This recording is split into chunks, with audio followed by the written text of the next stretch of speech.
कि ये अगली वीडियो नंबर 3 है मोस्ट प्रोबेबली। वचन संबंध।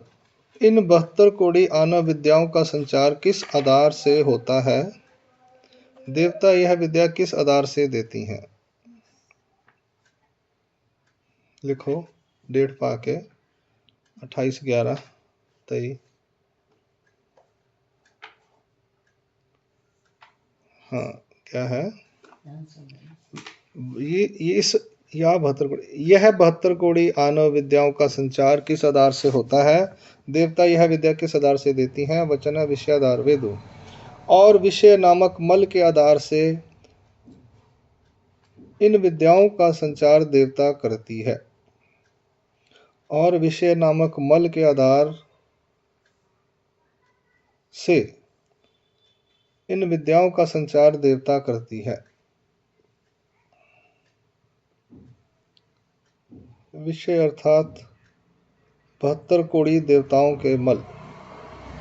विषय आधार और लिखा हुआ भाई जी, वहां पे लिखने की जरूरत ही नहीं है, वहीं पे लिखा हुआ है, उसको पढ़ो। दोबारा लिखने की जरूरत क्या? आप कॉपी द्वारा लिखी जा रहे वही किताब को। विषय अर्थात 72 कोटि देवताओं के मल। 72 कोटि देवताओं के विद्या का अधिकार। 72 कोटि देवताओं की विद्या का अधिकार।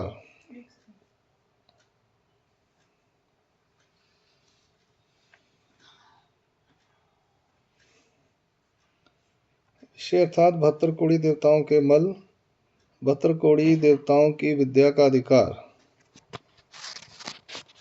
तया आधार वेदु अर्थात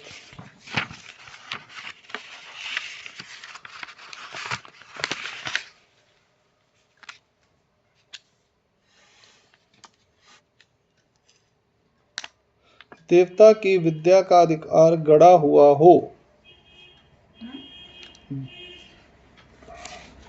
जिस देवता की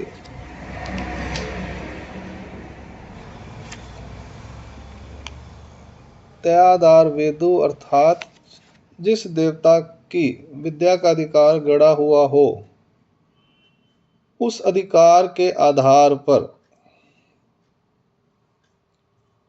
उस अधिकार के आधार पर, अधिकार होना चाहिए,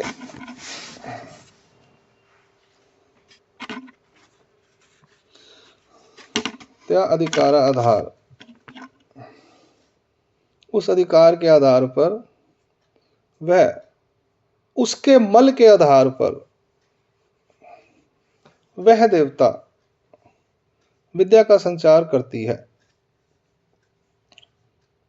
जिस देवता की विद्या का अधिकार गड़ा हो, उस अधिकार के आधार पर वह उसके मल आधार पर वह देवता विद्या का संचार करती है। यानी मल भी देवता का है और है, वह उस देवता के मल के आधार पर वही देवता विद्या का संचार करती है, ये कहने का मतलब है। अगला है वचन संबंध। अगला 12 नंबर वचन का। सवाए लक्ष नव कोटि महानव विद्या तक स्मरण करता है। सवा लक्ष नव कोटि महानव विद्याओं का संचार देवता किस प्रकार से किस आधार से करती हैं? सवा लक्ष नव कोटि महानव विद्याओं का संचार देवता किस प्रकार से किस आधार से करती हैं?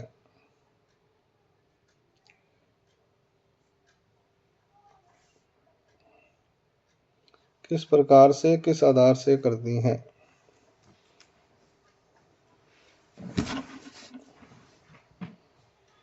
इंद्रियाधार वेद अर्थात इंद्रिय नामक मल के आधार पर इन विद्याओं का संचार देवता करती है।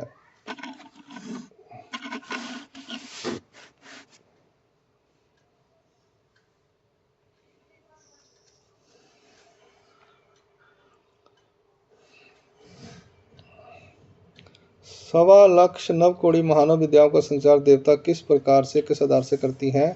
वचन इंद्रियाधार वेदों और इंद्रिय नामक मलों के आधार पर इन विद्याओं का संचार देवता करती है।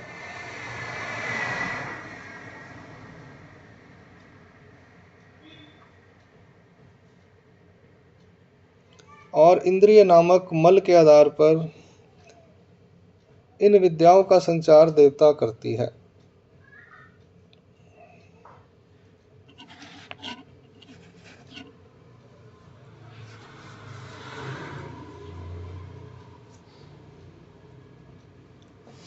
हो गया अर्थ। इंद्रिय अर्थात सवाय लक्ष नवकोड़ी देवतांचे मल, सवा लक्ष नवकोड़ी देवताओं के मल और सवा लक्ष नवकोड़ी देवताओं की विद्या का अधिकार। तयाधार वेद अर्थात जिस देवता की का विद्याधिकार गड़ा हो, उस अधिकार के आधार पर व उस देवता के अलमल के आधार पर वह देवता विद्या का संचार करती है। सेम ही है, आगे सबका सेम ही है ऑलमोस्ट, तो सेम सेम लिख लो आप। हैं तयाधार वे तयाधार वे तयाधार वे सब सेम है, सिमिलर एज 11। आगे चलते हैं। अगला वचन संबंध। अष्टदा शाक्तेय विद्याओं का संचार देवता किस प्रकार व किस आधार से करती है? सेम है वो भी। अष्टदा नामक देवताएं विद्याओं का संचार डैश डैश कर दे, फिर लिख दे सिमिलर एज 11 कर दे। और अंतःकरणाधार वेद अर्थात और अंतःकरण नामक मल के आधार पर देवता विद्याओं का संचार करती है। और अंतःकरण नामक मलों के आधार पर देवता विद्या का संचार करती है। अर्थ। अंतःकरण अर्थात हाँ क्या है? अंतःकरण अर्थात 8 देवताओं के का मल और 8 देवताओं की विद्या का अधिकार। 8 देवताओं के मल और 8 देवताओं की विद्या का अधिकार, उसके आधार पर वेद। तयाधार वेद अर्थात dash dash dash dash same है।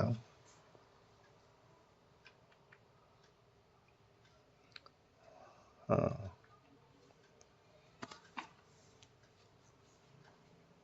ठीक है जी।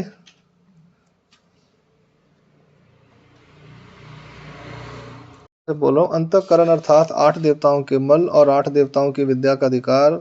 तयाधार वेद अर्थात जिस देवता की विद्या का अधिकार गड़ा हो, उस अधिकार के आधार पर वह उस देवता के मल के आधार पर वह देवता विद्या का संचार करती है।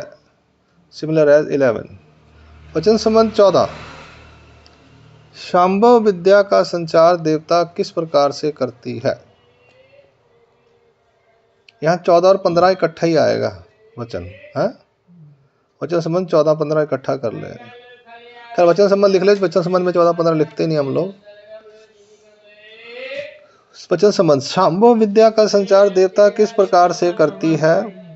शांभव विद्या का संचार देवता किस प्रकार से करती है? दोनों का संचार एक ही मल के आधार पर करती है क्या? तो उन्होंने इसलिए बोला द्विधा शांभव, एक ग्रुप किया गया था। अभी तक बाकी के 3 ग्रुपों की बात हुई, तो अब जो ये ग्रुप है इसमें कैसी व्यवस्था है?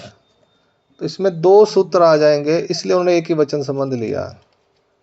ठीक है, द्विधा शांभव बोला ना, तो द्विधा शांभव बोला 2 थे, तो बाकियों के नाम भी आए। लक्ष्य महानव, आनव, महानव, अंत हो गया, शाक्ते हो गया। तो शांभव के बारे में कैसा है? तो एक ही वचन संबंध है। शांभव विद्या का संचार देवता किस प्रकार से करती है? दोनों का संचार एक ही मल के आधार पे होता है क्या? तो वचन 2 आएंगे, देहाधार वेद और विदेहाधार वेद। यहाँ 2 वचन आएगा। हाँ जी, और आंसर लिखे दोनों का इकट्ठा। और दोनों देवता अपने अपने मल के आधार पर विद्याओं का संचार करती हैं। और दोनों देवता अपने अपने मल के आधार पर दोनों देवता अपने अपने मल के आधार पर विद्या का संचार करती हैं।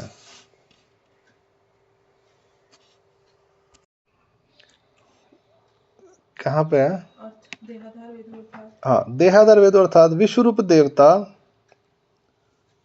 अब दोनों वचनों के अर्थ सेपरेट सेपरेट लिखेंगे। देहाधार वेदो अर्थात विश्वरूप देवता अपनी विद्या का संचार, विश्वरूप देवता आपल्या विद्येचा संचार यानी अपनी विद्या का संचार जीव के ठिकाणी अपनी विद्या का अधिकार होने पर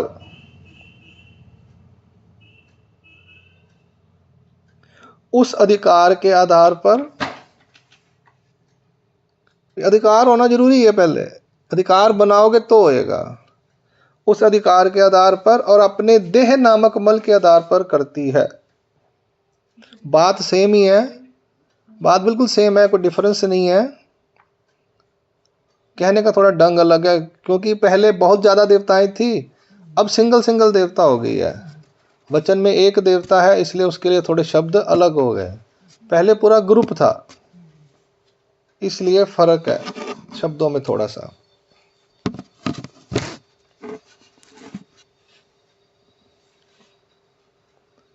हाँ क्या है, रिपीट करता हूं। देहाधार वेद अर्थात विश्वरूप देवता अपनी विद्या का संचार जीव के ठिकानी अपनी विद्या का अधिकार होने पर उस अधिकार के आधार पर वह अपने देह नामक मल के आधार पर करती है।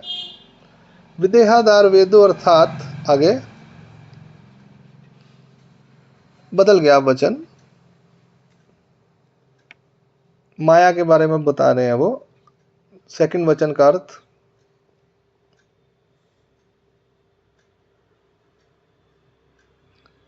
विदेहाधार वेदो अर्थात माया अपनी विद्या का संचार, माया अपनी विद्या का संचार जिस जीव को चैतन्य विद्या का अधिकार गड़ा हुआ हो, क्योंकि ये दोनों विद्याओं का अधिकार जल्दी होता नहीं है, एक बात याद रखना, विश्व का और चैतन्य की विद्या का अधिकार जल्दी आता नहीं, छोटी देवताओं की विद्या का अधिकार फिर भी हो जाता है। श्री चक्रपाणि महाराज ने 84 और 52 को दिया, 84 छोटी वाली देवताओं की थी, 72 करोड़ में ऊपर वाली की था, लेकिन विश्व की और चैतन्य की नहीं दिया। तो ये बड़ी देवताओं का विद्याधिकार बहुत कम घटता है, इसलिए थोड़ा सा डिफरेंस है।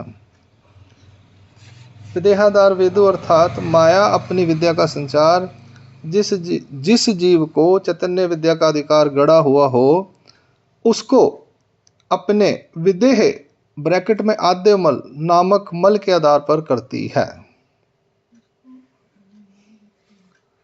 अपने विदेह ब्रैकेट में आद्यमल नामक मल के आधार पर करती है। विदेह मतलब विदाउट देह होता है।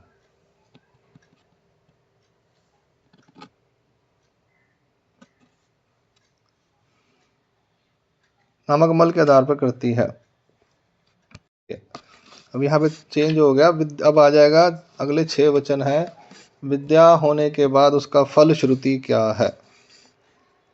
पर मैं अच्छा सॉरी एक वचन रह गया है, 16 नंबर और रह गया, सॉरी। परमेश्वर अपनी ब्रह्म विद्या का संचार किस आधार से करते हैं।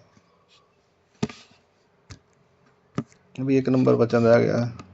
परमेश्वर अपनी ब्रह्म विद्या का संचार किस आधार से करते हैं। केवलाधार वेदो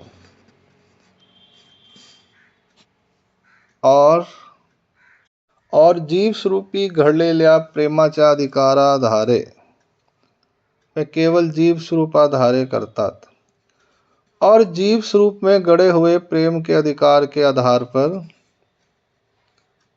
और जीव स्वरूप में गड़े हुए प्रेम के अधिकार के आधार पर वे केवल जीव स्वरूप के आधार पर करते हैं।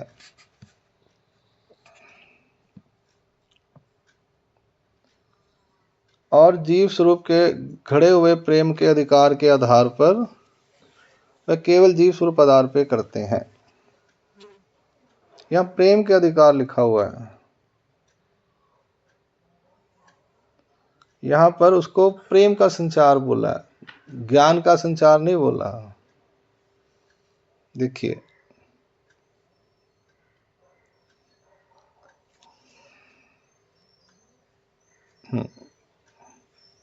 कि ज्ञान होने के बाद प्रेम का अधिकार जोड़ना पड़ता है। वो सबसे ज़्यादा महत्व का है।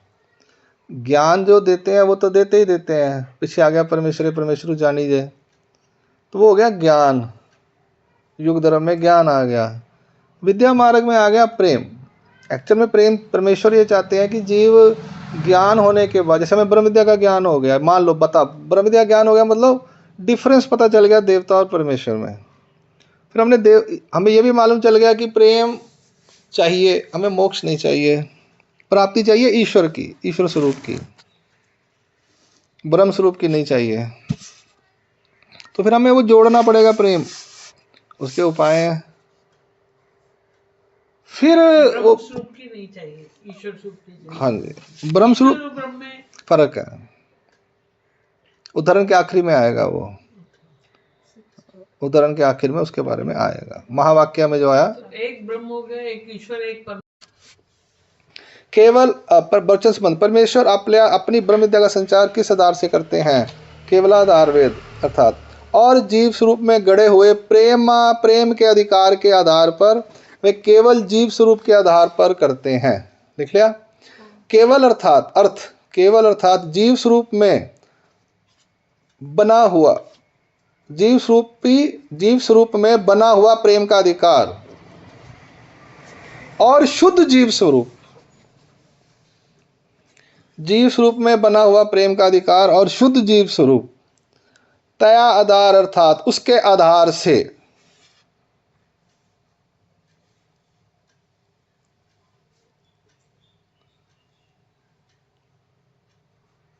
जीव स्वरूप में बना हुआ प्रेम का अधिकार और शुद्ध जीव स्वरूप तय आधार उसके आधार से वेदों अर्थात ब्रह्म विद्या का ब्रैकेट में प्रेम का संचार परमेश्वर करते हैं। ऐसे थोड़ी कहते प्रेमी भगत बाबा जी नो, बाबा जी लगता प्रेमी भगत, ऐसे थोड़ी लिख देना है। ब्रह्म विद्या का ब्रैकेट में प्रेम का संचार परमेश्वर करते हैं।